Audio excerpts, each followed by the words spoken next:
My name is Trent Griffin-Braaf, and I am the facilitator and creator of the Roadmap to Success program. I'm also a host of Prison Bosses, but I'm most known as the founder or the CEO of Tech Valley Shuttle. And on this episode of the Business Growth Architect Show, I will share my story of going from felon to Forbes, as well as how I've been able to come out and help and empower others who have shared experiences or those who just come from an underserved community and been a part of those who are often considered hopeless. And now I'm able to provide hope to so many others. Thank you for tuning in. And hello, fabulous person. Beate Gillette here. I am the host of the Business Growth Architect Show, and I want to welcome you to today's episode where we discuss how to navigate strategy and spirituality to achieve time and financial freedom. Truly successful people have learned how to master both, a clear intention and a strategy to execute that in a spiritual practice that will help them to stay in alignment and on purpose. Please enjoy the show and listen to what our guest today has to say about this very topic. Today, we will be talking to Trent Griffin-Braaf, and we're going to talk about his brush with the law and being in prison to becoming a very successful business owner that Forbes has selected as one of the most successful businesses in his area. So let's dive right in, Trent. I'm excited to have you on the show. Thank you for being here. No, thank you for having me. I'm excited as well. So please tell us a little bit about who you are and what do you do and what problems do you solve for your clients? So a little bit about who I am. I'm a father. I'm a husband. I'm a business leader and a community leader. In many aspects. I'm a brother. I'm a son. I'm all of the things. I'm a human in that regard. And but I'm someone who I say that because someone who's experienced feeling sometimes being unhuman, given my past, and I know we'll get into that. But today I'm someone who just tries to motivate and inspire others by showing that it is possible, and more importantly, creating roadmaps. And so I have an organization called Tech Valley Shuttle that you so gracefully talked about and mentioned how we've been featured in Forbes, Bloomsburg.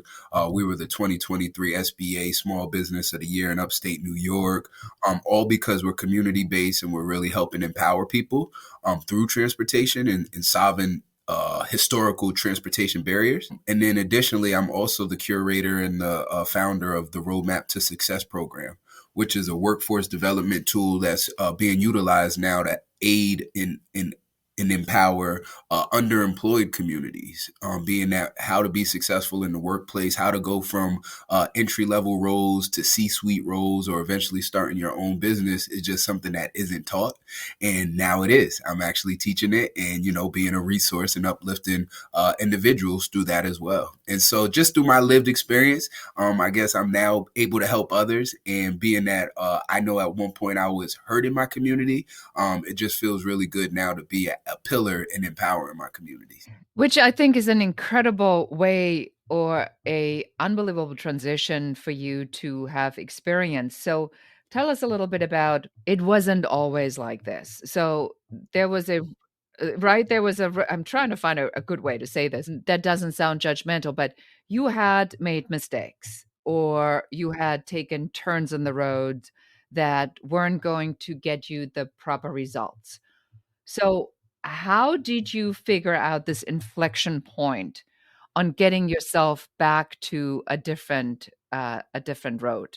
For me, I think it actually came while I was incarcerated. And just so the listeners, just so you have some content, at 19, I was sentenced to a 4 to 12 year prison sentence. I had nonviolent drug convictions, drug sales, drug trafficking, and that led to that conviction. But while I was incarcerated, I had the opportunity to take college courses at Marist College. And I remember after the first semester, or maybe the second, I can't remember which, but the teacher actually came up to me and told me that I had the highest grades in the class, and not just for the incarcerated population, but for all his students that were also on the campus. And was basically encouraging me to just continue to do what I'm doing, and, and saying that, you have something up here. And that was kind of that aha moment, because when I was growing up in school actually really came easy to me until they introduced letters with math. That's when it got all a little fuzzy.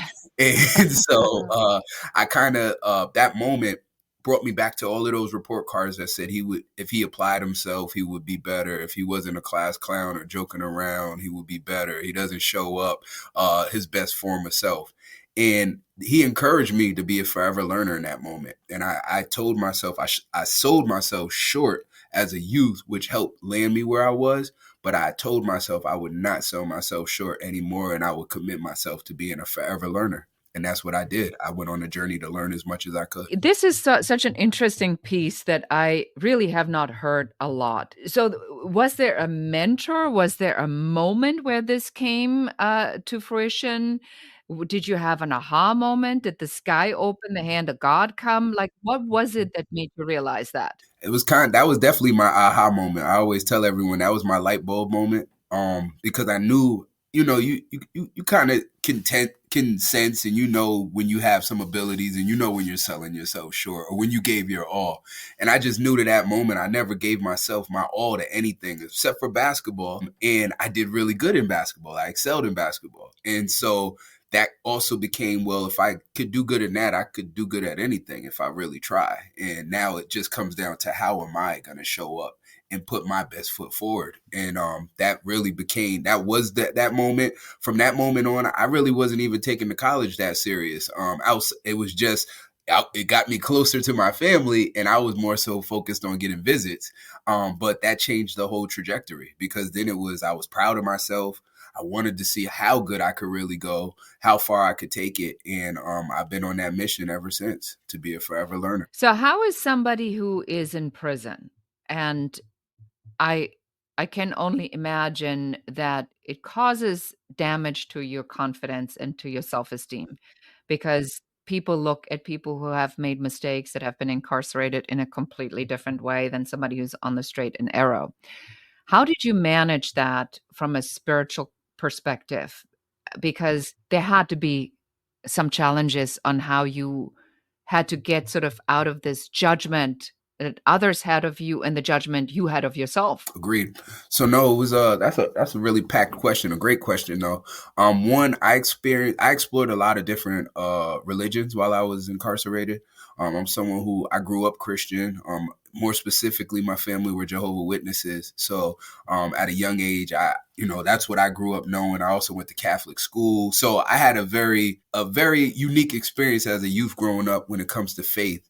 And while I was incarcerated, it allowed me to even learn a lot more. And, I studied quite a few religions. And one thing that I landed on during that time was the premise of religion is very similar in almost all fields that I at least studied. And so I said to myself, hey, maybe I don't have the right higher power. Maybe I do. But one thing for certain there's certain principles in that seem that if you're living a certain lifestyle, no matter what, if I chose the incorrect one while I was on earth, then I think they would still be able to see my heart in the kind of person I was. And so through that, I decided I just wanted to live a very clean lifestyle. I wanted to do right. I knew I was instilled. We all are instilled with the difference to know what's right and what's wrong. And I wanted to be committed to doing the right things, taking no shortcuts and doing the right things. Because to that point, I did take shortcuts. I actually didn't do the right things. And so I knew that's why I was in there. So it really helped me also find my accountability piece. And to this day, the faith piece is still so important. I mentor individuals. Someone I literally was just texting before we got on, he has a court case tomorrow. And I was just telling him, these are the moments that you have to walk in the faith. And, faith is the belief in something you can't see, feel, or touch, but it's there. And but you can only have faith if you've experienced trying and leaning on that in the past. And for the rest of my time incarcerated, I made sure that I wanted to create a relationship with my higher power. And in doing so, I can say I've leaned on my higher power when things were terrible as well as when things were great. And I know that my higher power has my back and is there for me. And so now I walk in that faith when things get tough or when they're great. I just remember the fact that, it's bigger than me. I'm being guided by something bigger than me. And I just try to stay out of my own way and allow whatever that mission is to actually come to fruition and to come to light. Do you find it difficult to surrender in these moments when stuff gets really difficult? Because, I mean, on a personal level, for me, I think that's something that I constantly have to remind myself, I surrender, I surrender, I surrender, I surrender. How are you managing this? Because I'm sure your life has still challenges. Definitely still has challenges, and I'm in the same boat. I start with gratitude. I find that when things are tough, if I'm able to be grateful for what I do have, it changes my mindset where I'm not focused on the negative, and now I'm starting to embrace the positive. And then, like you said, I'm constantly telling myself to let go, let God. If I'm saying I have this faith, I have to let it be. And although the thing that I find is you're usually uncomfortable in those moments. And so, but I also have learned that being uncomfortable is where you grow. And so that's also where your higher power, the universe, is going to be testing you. Is this really what you're going to do? Are you committed to the things you're saying you're going to do? And understanding that, I have to pass the test. And so I have to be okay with being comfortable. I have to really let go. And I have to let all of that ickiness not affect how I show up for others and still show up with a smile and walking in that faith. So I think it's something I think we all kind of struggle with because it does get uncomfortable. But I can say I've definitely gotten a lot better and I'm getting better every single day. My goal every day is just to get 1% better than I was yesterday.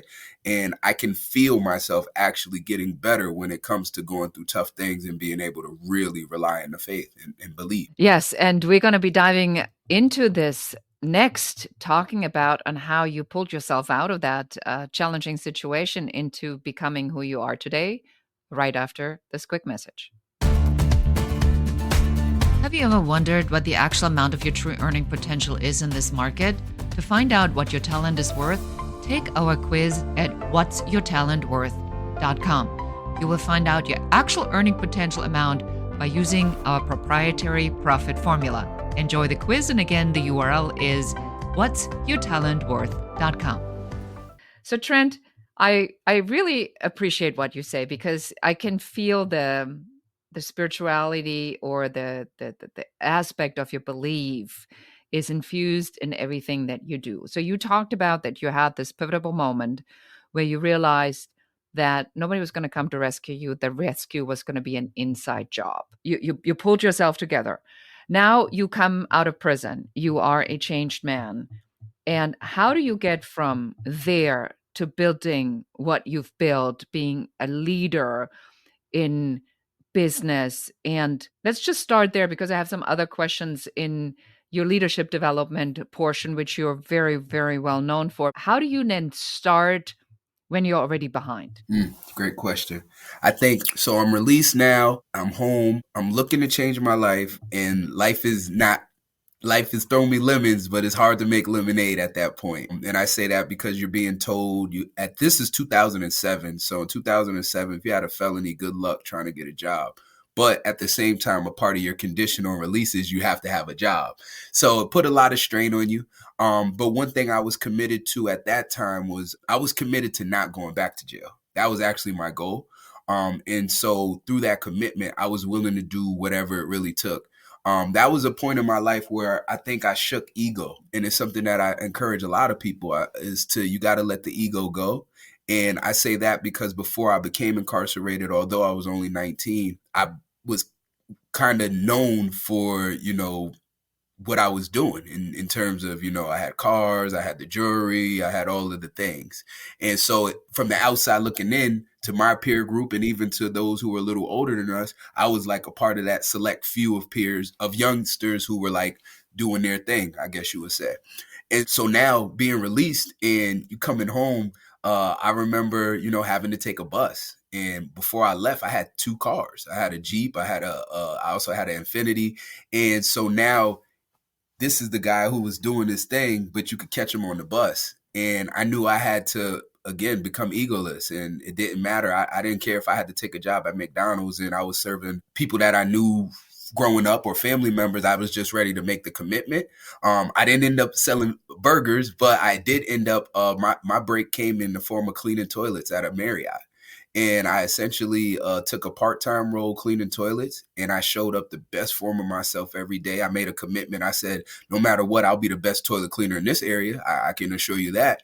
And I took that same mentality, and then I started to continue to being a forever learner. I wanted to learn how to be a good manager. I remember reading the 1 Minute Manager. I Hmm. remember just coming home, and my wife, she would like quiz me on parts from the book, things that I needed to learn. She would also quiz me on the hotel industry because she knew I wanted to be a GM. And so she said it was important you know the language. And so I started to learn the language, RevPAR, what does that mean? And learning how to read P&L reports, something I never seen before. So really just stretching myself and taking myself out of my comfort zones and preparing myself, understanding this goes back to the faith. The faith was I'm going to do this job today and learn it the best possible I can because nothing lasts forever. And the person in front of me is eventually going to want to leave here. And when they're ready to leave, if I already know how to do the job, I have the best chance of actually getting the job. And that was literally that was my trajectory. So I went from cleaning toilets to eventually front desk, to eventually front desk supervisor, to eventually housekeeping supervisor, to eventually operations manager, to eventually general manager. The quote of Martin Luther King, of course, comes to mind. If you're a street sweeper, be the best street sweeper that you can be. So when you said that, I had that immediate visual of Martin Luther King giving his famous speech of really promoting personal responsibility. You now today you are a recognized leader in your industry. You don't mince words. You talk about your past openly. There's no shame. There is, you lost all of that. How did you lose the shame?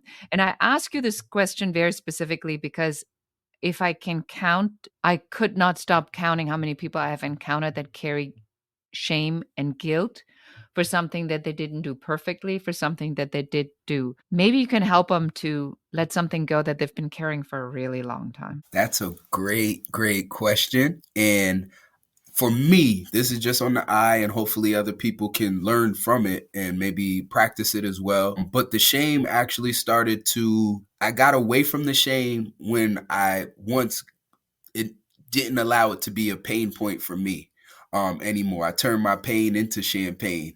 And so I say that, jokingly. I never heard that. Turn the champagne and turn the pain into champagne. That's Nice. right.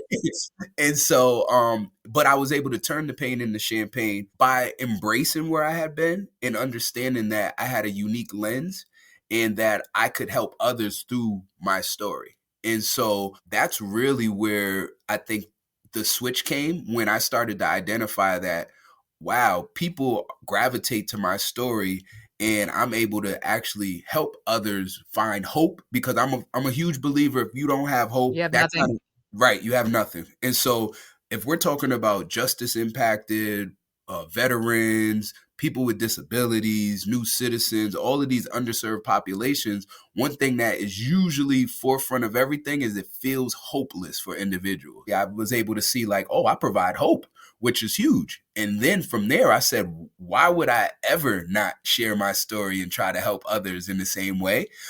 Which then turned into my superpower. And now I know that my story is actually my superpower and that, I'm able to help so many people through it. And if you really look at it, I was able to create a curriculum because of it. I was able to create businesses because of it. And now I look back and think about all of the people I've been able to help. And not just myself, but, people in my network, we've been able to help. It just now is something that I embody. And I think that as people start to change the negative and don't allow people's negative perceptions of you define who you are, but rather understand that you own that. And I think that will encourage others to know that we've all made mistakes. That's something I know. I know we all made mistakes. I was just someone who got caught making a bad mistake, but I didn't want to let that mistake define me. And I knew that in order for me to get past, I had to learn how to live with regrets and not ponder on the regrets, but actually just extract the lesson and apply it so that way I don't make the same mistakes over and over again. And I could be a better person and a better decision maker long term. I find this so powerful. I always say that when people say, "What do you do?" I said, "I'm in the business of selling hope." Because we really cannot underestimate that one idea, one word that you said is going to give somebody that one thing, that one threat that they're holding on to, and that gives them the power to change their entire life. I've had this many, many times in my life where people darted across the room and threw themselves in my arms that I truthfully never met in my life, thanking me for something that they heard or seen many years ago. And you have taken this even to a much, much larger level. So let's talk about this leadership development piece that you have developed. So you obviously do this in your own company. So you have this transportation company. You have a very well defined career path model or leadership development model. Do you want to tell us a little bit about that, what it is and how it works? Yep, I love it. So it's called the Roadmap to Success. It was something that I was doing unbeknownst to me even before it had a name to it. Like we said, talking about hope, even when I was in the hotel, there's a gentleman who's been with me since the hotel now who works part of the team. And he had just came home from prison. And so when he came in the hotel, I told him, hey, 2 years ago or a year ago, I was a houseman cleaning toilets like you. In the future, one day I'm gonna run this hotel, but you could do it too. And he speaks to that, and he speaks how that provided him with hope, and he knew it was a possibility. And so that just kind of blew up as I had my own company, and then it became a part of our onboarding policies and how we onboarded individuals. A big part of the onboarding, I wanted us to be able to capture what an individual really wants to do long term. You might be taking this job because it's a job, but I really wanted to identify where they're going long term and be able to assist them in getting there. And that's literally how it started. It started as our onboarder. We just wanted to know who people were. We wanted to know what their long-term goals were, and we wanted to support it. And then I was willing to, through community partnerships, be able to skill an individual up. We've had people on our team who wanted to get in construction, but they might have started with us at the end of the year. And so what do we do is, they work with us all the way through. We get them actually into different, depending on what they want to do, different trainings to make them better. If it's electrical, if it's, them learning sheetrocking or whatever it was. And then we help them get certificates. And then ultimately they usually get their certificates, get a little bit of on the job training. And before you know it, now they're on their career path. And so that's how it started. What's it developed into is now it's a full 12-week curriculum. I actually do it inside of the New York State Department of Corrections. I work with individuals who are being released within 120 days. And I show them through my story how they can, I let them know that it won't be easy. It's a mindset shift program, helping individuals to go from a victim mindset to a victor mindset. And also embracing, understanding there will be challenges. It will not be easy, but again, it's possible. Because if I did it, I'm telling them I know they could do it as well. And so it's now we're expanding it. We're starting to work with some youth. We're finalizing some partnerships with like Berkshire, which is a youth detention facility, Berkshire Farms. We're in talks with Veteran Services in Schenectady County to offer it to them.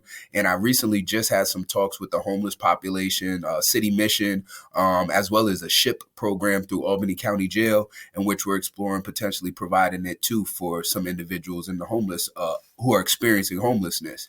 And so starting to just show others, one, I didn't want us to be pigeonholed into people just thinking this is only for formerly incarcerated individuals, because I identified quickly, even through my organization, it worked for veterans. It worked for individuals with disabilities.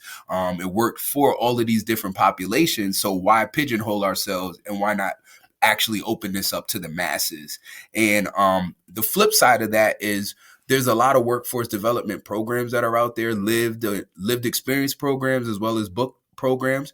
One of the things that I think definitely separates us from all of those are we're intentional to work with employers, because I've identified quickly that you can have all the trainings in the world, but if both parties aren't on the same front, it's never going to work. And we know that most employers, especially like frontline managers, HR supervisors, etc. A lot of them never experienced homelessness or food insecurity or identify as having a disability or ever been to jail before. Or they never were an at-risk youth. And so they don't know how to show up for these populations because there's a lot of stigmas and bias, things that they've seen on TV or assumptions that life has helped them come up with. But a lot of times those are not factual parameters. And so we go in and we actually educate employers on the employer side how they can have success, just like we have had success with these populations. And I'm finding that model is actually increasing the success rates, because now when someone graduates from my program, I'm able to help get them into an organization that I can say they actually have a plan on how you could come in at this level and be able to skill yourself and work your way up the corporate ladder with them. And so it's exciting times. We're gathering a lot of attention behind it. New York State Department of Labor is interested in bringing us on. I'm a consultant for New York State Trucking Association, which has over 550 members in it. We're in talks with the New York State Business Council. I'm also a consultant for Forward Us, which is Mark Zuckerberg's reform company. And so we're seeing that there's just a lot of support, and a lot of individuals are loving that I actually come from both sides of the coin. And so there's a lot up here that I'm able to provide and give to others so they could be as successful. Powerful story to tell, and what a commitment to helping others, especially in a time where we see such a backlash toward a lot of these programs that are helping people. And when I learned that there's been a law passed, I believe it was in Texas, where they said that you cannot say disadvantaged minority, because that it is an affront, that people take offense, that people assume that a minority automatically is disadvantaged. And I find that absolutely ridiculous. I believe that equality or equal opportunity means some people need a little bit more help to get to the opportunity, because somebody who grew up in Beverly Hills as a son of a celebrity or a daughter of a celebrity will definitely have different opportunities than somebody who has gone through a story like you have. To get to that equal opportunity, you needed a lot of other opportunities to take advantage of that. So on behalf of everybody, I really want to thank you for this amazing, amazing program you created, and for sharing so confidently your story and letting other people see what it takes to get themselves out of a difficult situation and into a better position.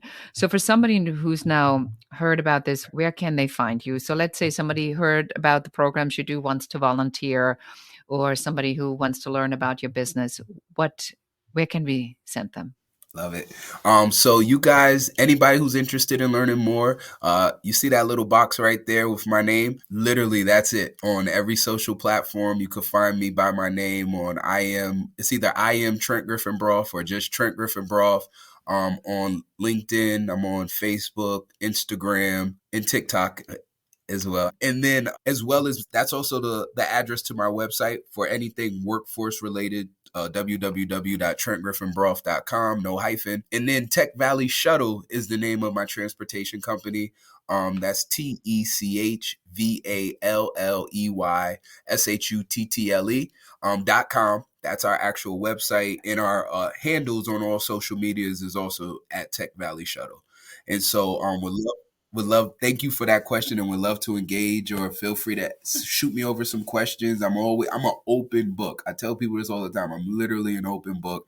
In any way I could be a resource, that's what I'm here for. Thank you so much. And that's it for us today. So again, what a fascinating conversation, a great comeback story, but not just a comeback story, but a story on how to turn from a victim into a victor, and then leadership, and then teaching other people how they can replicate the process, which makes it even sweeter for me, because you and I very much aligned in, you got to give people the steps to get from A to B. Otherwise, they don't know how to do it. So thank you again for being on the show. Thank you for having me. Thanks for the opportunity. And that's it for us today. Thank you so much for listening to or watching this episode. If something resonated in this episode, please share it with one other person who needs to hear what we talked about today, or just needs a little bit extra dose of hope. Thank you for being here. So appreciate you being here. Thank you so much for listening to the entire episode. Please subscribe to the podcast. Give us a 5-star review. a comment, and share this episode with one more person so that you can help us help more people. Thank you again. Until next time. Goodbye.